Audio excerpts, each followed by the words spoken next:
Laurent Gérard, merci d'être avec nous. Merci à vous, bonsoir. Vous publiez en cette fin d'année 2020, qui a donc été un vrai chemin de croix pour tout le monde, ce livre qui va nous faire rire, sourire.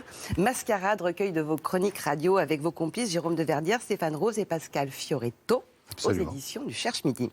Vous serez aussi, comme on dit si bien maintenant, si les conditions sanitaires le permettent, en tournée partout en France à partir du mois d'avril avec votre spectacle Sans modération. Vous y croyez? Ben, on essaye. On n'ose plus y croire. Non, mais on ose y croire, mais il faut que le spectacle se fasse dans de bonnes conditions. Moi, je ne suis pas pour le spectacle virtuel, donc je suis pour vraiment... vous donc, avez vraiment besoin de ce... je préfère attendre plutôt que d'être devant un ordinateur à faire un spectacle devant personne. Et c'est pas notre métier. Enfin, pour moi, c'est pas notre métier. Il y a plein de... Je pense que ça rassure peut-être certains artistes de faire ça. Ouais. Moi, ça me rassure pas. Hein. Je préfère attendre un peu. Vous n'êtes pas du tout virtuel, vous? Pas du tout. On Pas est- du tout, mais Ouais. mais c'est vrai que c'est la première saison, on va dire, parce que nous on fonctionne en saison, pas en année, où je mets pas le pied sur scène. Alors c'est un petit peu spécial, mais du coup j'ai une vie, je me plains pas parce que j'ai de la chance. Je vis à la montagne, je suis à Lyon, j'adore la nature, je peux aller me promener, etc. Je vois beaucoup de films, il sait que je vois beaucoup de films, Mais pas au je cinéma. lis. Non, mais tout ça, ça cache du seum. Moi, je sens bien que vous avez le seum. Cache du seum. Mais ouais, vous avez le seum, là. Ça Qu'est-ce sent. que Le seum. Une espèce de dépression. Le chagrin. Une expression, mais de jeune. C'est vraiment une dépression de jeune. De la Le seum, mélancolie. quoi. Voilà. Ouais. Ah, c'est plus joli quand même. C'est une forme de spleen. Oui, Le spleen, encore, il y a des poètes qui l'ont employé, mais... Ouais, le somme, ça va venir, hein. Des rappeurs déjà. mais vous avez on dit, parle j'ai de pas- poète, pardon. Vous avez dit, j'ai pas mis les pieds sur scène depuis un an. Oui. Ça doit vous manquer quand même terriblement. Ça manque, effectivement, mais de toute façon, on va pas arrêter de se plaindre tout le temps aussi. Il y a des lois, c'est fermé. Qu'est-ce que vous voulez qu'on fasse? Moi, je préfère, encore une fois, faire le spectacle dans de bonnes conditions, plutôt que de venir... et je soutiens vraiment tous les métiers du spectacle. Ça fait 30 ans que j'ai des équipes, que j'ai fait travailler des musiciens, des techniciens, à qui je pense, évidemment. Parce qu'on a vu des milliers de gens descendre cette semaine dans la rue pour défendre la culture, pour dire on est là, on n'est pas non essentiel, on est essentiel. Bien sûr. Vous les soutenez, vous les comprenez. Évidemment que je les comprends, que je les soutiens, mais qu'est-ce que vous voulez faire? Il y a un côté un peu fataliste finalement. C'est pas fataliste, c'est que voilà, j'ai des restos, je fais du spectacle, donc. Donc vous êtes impacté au premier je suis chef par tout impacté, ça. oui. Mais philosophe alors. Oui. J'essaye de voir les choses et puis de. Laurent Gérard, quand il se fait quitter, il fait bon. Non. Écoute, Non, c'est je pas veux dire, grave, non, on mais se je veux dire rappelle un ou truc, pas. c'est que j'ai croisé beaucoup de personnes, notamment cet été, parce que je suis allé sur le Tour de France. J'ai pas chopé le Covid, mais je suis allé sur le Tour de France. Je suis allé au Festival Lumière à Lyon. J'ai croisé beaucoup de public qui disaient on attend que ça reprenne pour venir vous voir. Donc je suis très très touché, je les en remercie d'ailleurs. Ça fait 30 ans, comme vous le disiez, que je fais ce métier. C'est mondial. Qu'est-ce que vous voulez faire si c'est dangereux? Alors, est-ce que c'est dangereux d'aller dans les salles? Je ne sais pas. Mais c'est peut-être ce fatalisme qui fait que, finalement, le monde du spectacle semble avoir manqué de combat et face à un gouvernement Sans doute, oui. qui a fermé presque avec un peu de mépris, en parlant de pas essentiel, en disant à la revoyure, qui est un terme terrible. Les mots étaient quand même non, assez... mais- Quand vous reprenez Roselyne Bachelot cette semaine, c'est une Roselyne Bachelot qui est au bout de sa vie, qui est, Ah oui, qui est désespérée. elle peut pas voir le dernier James Bond, mais elle aussi.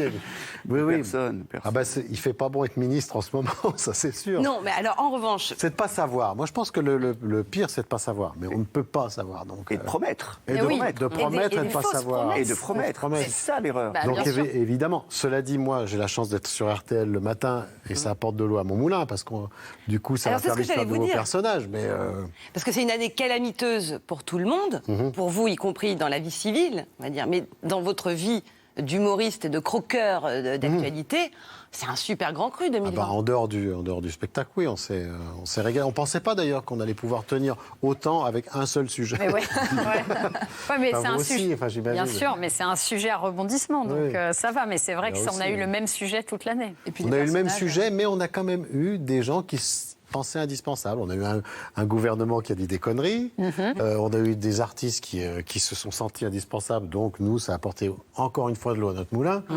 Et puis, des films qui sortaient pas, des films qui étaient... c'est de l'actualité un peu...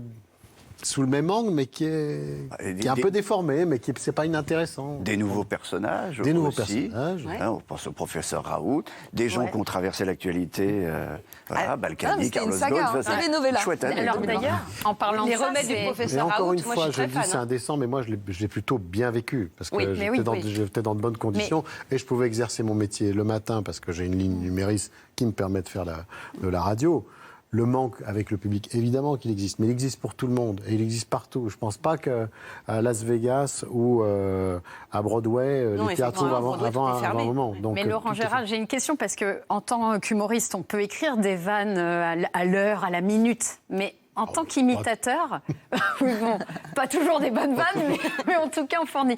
Mais en tant qu'imitateur, quand un nouveau personnage comme le professeur Raoult arrive dans l'actualité et vraiment on peut pas s'en passer, comment vous travaillez pour aller vite et choper le personnage? Moi, je travaille pas déjà. Menteur. Je ne pourrais Non, mais je travaille pas. Je suis pas besogneux. Ouais. J'aime pas l'idée d'être devant un écran à essayer de choper une voix parce que ça vient ou ça vient pas. Hein. Ouais. Est-ce qu'il y a Là- des voix que vous ne chopez pas? Oh bah plein. Et comme- Non, est-ce qu'il y a quelqu'un qui vous Imitateur résiste? limité. Bah oui, mais par exemple, Édouard Philippe, c'était très C'est très dur. difficile. Il n'y avait pas d'aspérité. Bah, c'est Alors ça, que en fait. Castex, tout de suite, Ah on bah a oui. trouvé une Ah, espèce bah, de nouveau François Hollande, avec très burlesque, avec un côté Buster Keaton, avec et Raoult. Je l'ai pas. J'ai fait Sébastien avec un accent marseillais. Hein, sincèrement, c'est pas ma meilleure imitation. Ouais, mais ça marche très bien, c'est un vrai Mais bon, croisé des deux. hein. Salut. Mais alors, pardon, mais quand vous faites Macron, et alors moi, on le regarde à l'écrit, pourquoi vous faites zozoter Macron? Parce qu'ils Mais zozotent. s'ils zozotent. Ah, merci. Tous les gens du gouvernement Bah oui, zozotent, vous avez c'est déjà- compliqué. Véran Vous avez déjà zozote. entendu les cheveux sur la Véran, langue? bravo, merci. Bien, j'ai pas remarqué. Véran zozote. Ouais, Macron. En responsabilité, il zozote. C'est vrai. Ouais. Non, il y a un cheveu quelque part dans ce gouvernement. Il se le prête. Il se le prête, il se le repasse. c'est C'est ça. pas bien. Alors, vous parliez de Il n'y a pas de François geste Hollande. varié. C'est pas très Covid. Vous parliez de François Hollande. On a retrouvé un petit extrait du spectacle. François Hollande sans le son. Ça marche sans le aussi. son. C'est génial. C'est drôle. Ouais. Merci.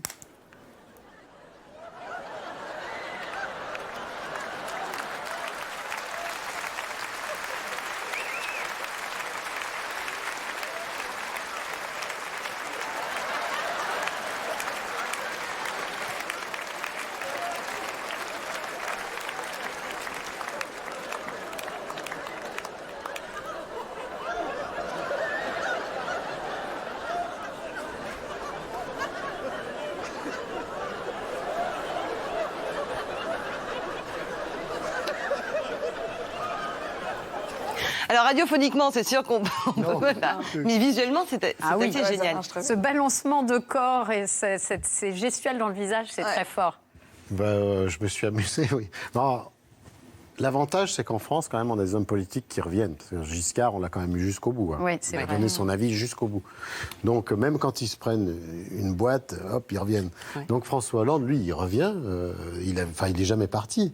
Et on s'est dit, avec Jean-Jacques Perroni, avec qui on a écrit le spectacle, enfin, pas une partie du spectacle, on dit, qu'est-ce qu'on offre à un mec qui va à la retraite? C'est un pliant et une canne à pêche. Donc, on l'a fait à la pêche. Mais c'est parti de... Je l'avais chopé le soir de l'élection, j'ai dit, quand même, il a le cul en arrière, la cravate de travers, l'air ahuri comme ça. Je dis, mais on en fait un personnage assez burlesque. Parce que je regarde beaucoup de films muets et c'est vrai que du coup, c'est parti d'1 minute, puis 2 minutes, puis 3 minutes, jusqu'à 7 à 10 minutes, sans rien dire. Sans rien dire. C'est fou. Ouais. Et ça fonctionne ça très suffit, bien. hein. C'est marrant, vous qui êtes dans la voix, dans l'imitation, d'être fan du muet. Ah, j'adore ça. Tout a été, enfin, je sais pas, Olivier, on peut en parler, mais tout a été inventé avec le cinéma muet. Vous regardez le vieux de la bande, c'est ça? Non, mais déjà c'est pas ça. Non, mais on a un truc. Je regarde la culture. On a un truc en commun, c'est qu'on connaît Thierry Frémaux, et Thierry Frémaux, Ah oui. c'est l'homme qui raconte l'histoire des frères Lumière et qui vous commente les films des frères Lumière. Donc 50 secondes, et quand il vous les commente, il vous les fait vivre. Et regardez les films muets, moi je comprends qu'il y a tout qui a été inventé par les frères Lumière. Par les frères Lumière, Et évidemment, et ensuite Laurent par- Gérard, il a baigné là-dedans. Non, mais même quand je rentrais de l'Olympia, je regardais souvent un film muet. Vous pouvez pas savoir ce que c'est que l'expression, la beauté, il y a une centaine d'années, forcément. Oui. C'est une photographie d'une époque. c'est en ça que le cinéma est magique aussi. Et c'est vrai que j'en regarde beaucoup. Et notamment les premiers films muets de John Ford. Et je ne sais pas si vous l'avez vu, mais Trois sublimes canailles et Le cheval de fer, tout a été dit, tout a été inventé. Vous avez eu envie de faire ce métier dès 5 ans, je crois. Oui. Vous l'avez su tout de suite. Oui. Mais alors, vous êtes aperçu que les gens riaient quand vous... Oui. Quand vous faisiez des blagues, vous imitiez Non, c'est mon grand-père qui était président de la fanfare et qui m'a fait monter sur scène. Et j'écoutais beaucoup de musique. J'étais enfant unique, donc j'écoutais beaucoup de musique. J'ai toujours été bercé par la musique. Je pense que ça a aiguisé un peu mon oreille et puis mon sens de la parodie. Et voilà, je pense que j'aimais faire le clown, comme on disait. Je voulais être Henri Salvador. Je regardais les shows d'Henri Salvador. Je voulais faire ce métier. Et j'ai pas été déçu, mais je suis très très heureux de le faire. Il n'y a pas un autre métier que j'aurais eu envie de faire. Même pas chanteur à plein temps? Ah non, il y en a assez de pénibles comme ça. Donc. Tiens, là, on voit Henri Salvador, ça vous a marqué Ah oui, Salvador. beaucoup. Ouais.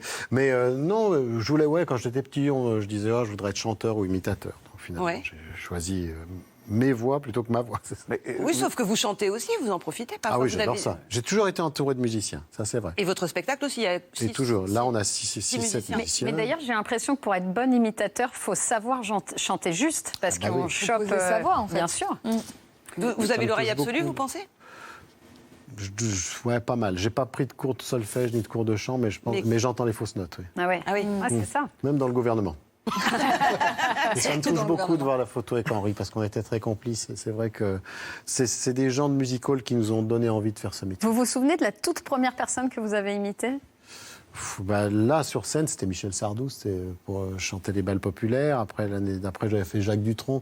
J'imitais ceux que j'entendais chez Guy Lux. Ouais. Non, mais plus jeune, quand vous étiez petit, c'était quoi? C'était la famille? C'était les professeurs? Non, mon père m'a enregistré. Je chantais, je faisais Sacha Distel, Carlos. Et puis Gilbert Bécaud. Et Gilbert Bécaud. C'est avec lui que vous avez fait votre première Olympia.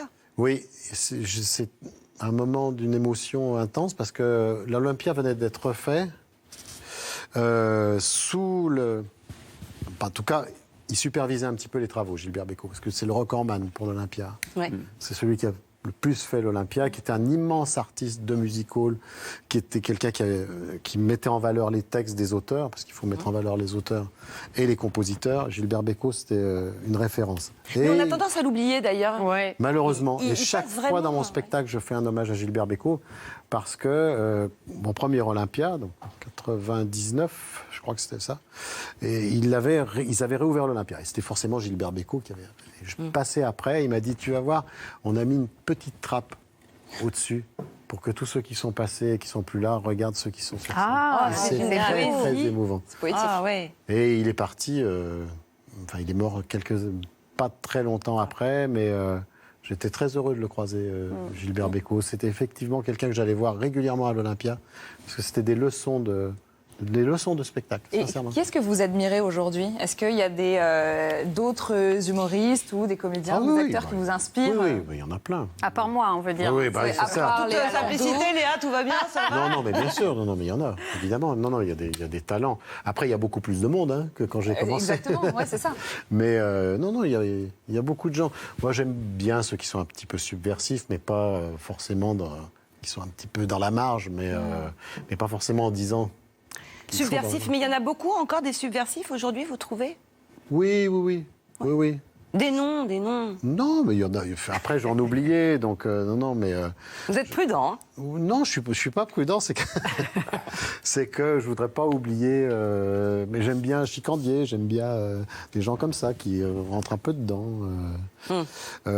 Après, dans les chanteurs, c'est plus limité. J'ai plutôt tendance à réécouter Les anciens. les anciens. Je crois que la culture musicale, ça s'arrête à 32 ans. Il y avait un chiffre comme ça qui disait à partir de 32 ans, on réécoute ce qu'on a écouté avant et on arrête C'était d'écouter l'année les nouveautés. dernière, merci. Je suis ravi. C'était l'été dernier. Non, je demande qu'à être épaté, à découvrir de belles choses. J'en ai découvert d'ailleurs, mais... Mais dans les classiques, il y a quand même Johnny Hallyday. Ah bah oui. Toute la musique que j'aime, elle vient de là, elle vient du blues. Les mots ne sont jamais les mêmes. pour exprimer ce qu'elle voudrait dire. Ça lui avait pas vraiment plu au tout début. Au tout début, oui. Ouais. Mais après, non, ça s'est Bah, comment ça s'était passé finalement? Comment est-ce que vous étiez pas réconciliés parce que vous ne connaissiez pas au début? On ne se connaissait pas, c'était un festival, vous avez dû connaître, c'était à Gérardmer, festival fantastique. Non, vous n'étiez pas né? Non, j'étais pas né. Donc, on était dans le jury C'est après ensemble, Avoriaz, c'est- mais j'avais demandé aux organisateurs, j'ai dit, vous êtes sûr que Johnny Hallyday est au courant que je suis là dans le jury avec lui? C'est un film fantastique, hein, c'est ça, film de rap. Et on s'était retrouvés, effectivement, il m'avait toujours impressionné. J'étais d'ailleurs embêté parce que je me foutais de sa gueule, certes, mais... Ah oui, je gaiement, l'aime- quand même. Non, mais je l'aimais bien, donc Ouais. j'avais une admiration, évidemment, pour lui. On ne peut pas ne pas admirer Johnny. Ouais. Et on s'était retrouvés, on était au buffet, comme ça. Et je dis, mais vraiment, je vous ai vu, c'était au stade, je ne sais plus quel stade c'était. Je dis, mais je ne regardais pas les écrans parce que même grand comme ça, Et lui, quand on lui faisait un compliment, Johnny, il parlait toujours à son interlocuteur. Ça va, toi? Je dis, oui. Et puis après, qu'est-ce que tu bois? Parce que moi, quand je fais la montagne, je bois du blanc. Il est génial. Et d'une simplicité, d'une gentillesse. Et après, effectivement, on a chanté ensemble à plusieurs reprises. La production m'avait appelé pour qu'on chante au Parc de Sceaux. Et j'avais dit, mais attendez, il faut que je réfléchisse. Et lui, il l'avait annoncé. Je lui ai dit, mais attends, comment... Je dis, mais tu crois? Il dit, oui, tu ne peux pas faire marche arrière parce que tu auras l'air d'un con.